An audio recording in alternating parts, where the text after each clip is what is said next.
only diagram I am explaining, लिखेंगे आप खुद ही, right?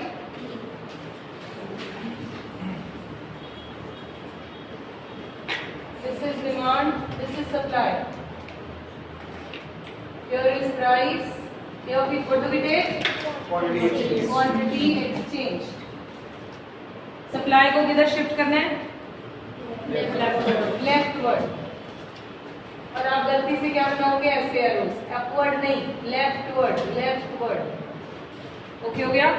फिर पहले यहाँ प्राइस था और ये प्राइस और ये क्वांटिटी. से क्वांटिटी को 60 यूनिट्स, प्राइस 6. अब पहले लोग 6 रुपीज में 60 यूनिट सप्लाई करते थे. अब ज़्यादा इधर हो गया, अब थोड़ा कम सप्लाई करने लगे. ये लीजिए, नाउ दे आर सप्लाइंग से 20. This leads to excess supply या एक्सेस डिमांड? अभी एक्सेस डिमांड है. ओके, पहले ज्यादा सप्लाई करते थे, अब कम सप्लाई करने लगे, तो ये डिमांड एक्सेस में हो गई इतनी से. डिमांड क्योंकि सेम है, डिमांड रिमेन 60 ओनली, लेकिन सप्लाई कम होने लगी, तो this leads to excess demand. Excess demand which is equal to EZ. अब excess demand always leads to, excess demand leads to price बढ़ेगा घटेगा? प्राइस बढ़ेगा घटेगा? प्राइस बढ़ेगा. Excess demand, competition amongst buyers, लोग ज्यादा मांगे जा रहे हैं इस प्राइस पर, तो हमें प्राइस को बढ़ाना होगा. तो प्राइस बढ़ाना होगा. देखिए नया इक्विलिब्रियम प्राइस बढ़ाने से ही आ रहा है. आप जब स्केड्यूल बनाओगे तब भी ऐसे ही पाओगे. डन. अब प्राइस बढ़ते ही डिमांड विल कॉन्ट्रैक्ट, प्राइस बढ़ते ही सप्लाई विल एक्सपैंड. अक्षय वापस आइए. सो प्राइस बढ़ते ही ये डिमांड कब है? डिमांड विल कॉन्ट्रैक्ट, डिमांड कम होने लगेगी. और प्राइस बढ़ते ही ये डिमांड कम हो गई 60 से 40 और सप्लाई बढ़ने लगेगी. सप्लाई 20 से 40, एक चीज कम हुई, एक चीज बढ़ गई और एक नया बीच में इक्विलिब्रियम रिस्टोर हो गया at 40. Understood? Sure? Let's move further. ये हम घर पर ये आंसर पूरा करके लाएंगे. डन. इसके बाद एक पेज छोड़ दीजिए. Then write down change in both.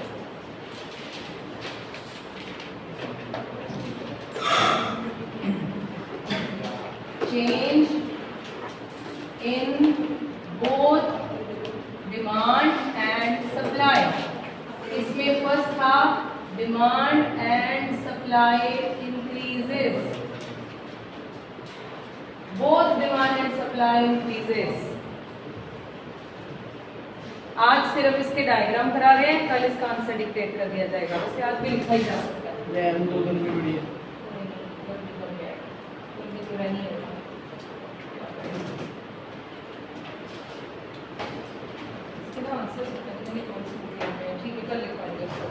Right. अब पहले इनको समझते हैं. बस हेडिंग बना के छोड़ दो, डायग्राम आपने अभी बनाने हैं. Okay, please pay attention here. अब बोला डीडी और एक्सेस दोनों बढ़ रहे हैं. पहले दो कंडीशंस कब फॉलो करने हैं और ये वाला कंडीशन कब फॉलो करना है? पहले कंडीशन फॉलो करने हैं. Supposingly if you are written with, if you are given with in the question demand के फैक्टर्स अलग से पढ़ लिए, सप्लाई के फैक्टर्स अलग से पढ़ लिए. राइट है ना? डिमांड के फैक्टर्स कौन से थे? प्राइस ऑफ रिलेटेड गुड्स, ये factors, price of related goods, income of the consumer, taste and preferences, expectation. इधर आ गए price of other goods, price of methods of production, taxation policy, state of technology. Right. अब अगर ये जो आया है, अगर तो क्वेश्चन इस फॉर्मेट में, इस फैक्टर में से आए, तो सिंपली डिमांड को शिफ्ट कीजिए, सप्लाई को कांस्टेंट रहेगी. अगर क्वेश्चन इन फैक्टर्स में से आए तो आप किसे शिफ्ट करेंगे? किसको कांस्टेंट रखेंगे? अब मेरा पॉइंट क्लियर हो गया. लेकिन हो सकता है ऐसा क्वेश्चन हो जिसमें दोनों शिफ्ट हो रहे हो. जैसे मैंने पिछले ग्रुप को एग्जांपल दिया, लास्ट ईयर एक स्कूल ने क्वेश्चन डाला कि जामुन की डिमांड, लोगों को पता चला जामुन के सीड खाने से जो है वो शुगर कंट्रोल होती है डायबिटिक पेशेंट्स के लिए, दैट इज फेवरेबल. तो लोगों का taste and preferences towards jamun will increase. तो व्हाट विल शिफ्ट, डिमांड या सप्लाई? किसका फैक्टर है taste and preferences? Demand shift हो गई। साथ ही लाइन लिख दी, ऐसा जानकर जो साइंटिफिक रिसर्च सेंटर्स हैं उन्होंने उसकी मेडिसिन बनाना शुरू कर दिया। अब क्या शिफ्ट हुआ?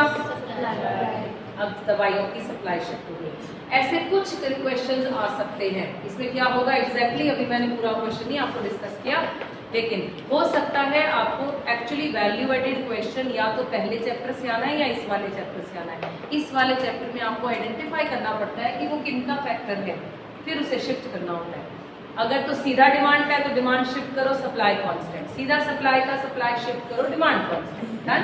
लेकिन अगर दोनों शिफ्ट करने को तो कैसे लगेंगे, उस पर हम आज क्वेश्चन करेंगे।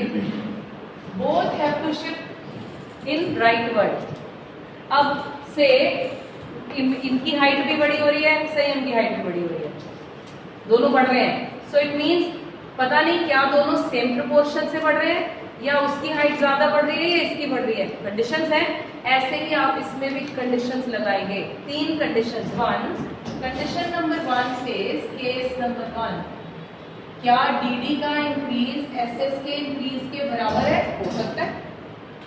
केस नंबर 2, हो सकता है डीडी का increase is with a more proportion than the increase in,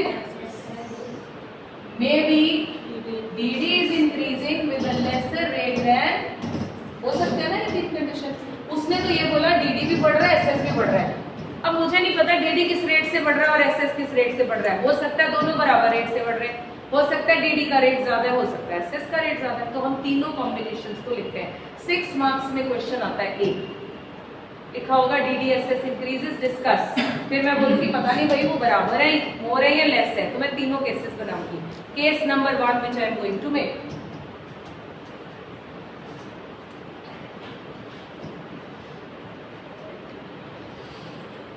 this is demand, this is supply. Price was P, yeah, price is 6, 60 is the quantity. बाद में कॉपी करेंगे, आइए बताइए। यहाँ है डिमांड, ये है supply. Old demand, new demand and supply. पहले डिमांड सप्लाई 60-60 थी, इक्विलिब्रियम। डन। अब देखो जी दोनों बड़े लेकिन सेम प्रोपोर्शन से। कोशिश करनी है आपने कि आप सेम प्रोपोर्शन से ही बढ़ाए। एक जैसे ही लग रहा है? Right. They both have shifted right word. S से एस डैश हो गया, डी से डी डैश हो गया। कोई ट्रबल यहां तक? इसका मतलब ये दोनों सेम प्रोपोर्शन से बढ़ गए। Any problem? अब ये this leads to what? Excess demand या एक्सेस सप्लाई? नथिंग। अब ना तो एक्सेस डिमांड है ना एक्सेस सप्लाई, क्या प्राइस चेंज होगा? क्योंकि ये तो प्राइस चेंज कब होता था? जब या तो एक्सेस डिमांड है या एक्सेस सप्लाई। देखो ध्यान से, इक्विलिब्रियम होता है जब डीडी एसएस के बराबर हो, ओल्ड इक्विलिब्रियम। तो न्यू इक्विलिब्रियम कब होगा? जब नया डीडी नए एसएस के बराबर हो। लेट्स सी, ये पुराना डीडी पुराने एसएस को ई पर कट करता है, नया डीडी नए एसएस को, ये थोड़ा सा मेरा इक्वल नहीं है, इस वजह से ठीक नहीं बना। हाँ, क्योंकि मेरे पास स्केल नहीं है ना यहाँ, इसलिए ये शायद ठीक, हाँ अब ठीक है। तो आप पाएंगे कि इसमें आपके प्राइस चेंज नहीं होना चाहिए। क्यों नहीं होना चाहिए? Because this leads to neither excess demand nor excess supply. So there will be no change in price. Price remains same, but there is a change in quantity. कैसा change? बढ़ा कि घटा है? बढ़ गया। Quantity changes from 60 to 80, but there is no change in price. Any trouble? Are you sure? दूसरा case, case number 2.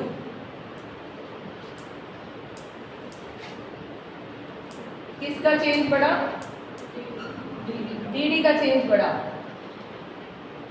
इसमें expansion contraction नहीं होते जब दोनों शिफ्ट होते हैं, इसलिए इजी टास्क है। इधर 6, यहाँ 60। DD shifted rightward with a bigger proportion, दिखना चाहिए बिगर है। डीडी शिफ्ट हो गया जी राइटवर्ड। हम ये वाला केस डिस्कस कर रहे हैं। SS shifted rightward with a small proportion. दिख रहा है छोटा है? अब वहां ऐसे नहीं बनाना कि बराबर बराबर सा ही लगता हो। मैम नहीं, आप ध्यान से देखो, देखो मेरा ये बड़ा है, आपने बोर्ड में पेपर दे देना, आपने साफ नहीं जाना, ये पता है? सो ऐसे हो कि क्लियरली नजर आता हो। I am sure it is clearly visible that bigger change is that's a small change, correct? अब एक बात समझते हैं, पुराना DD पुराना SS, 60 60, DD बढ़ा डबल हो गया, SS भी बढ़ा लेकिन उतने प्रोपोर्शन से नहीं। अब कौन एक्सेस में है?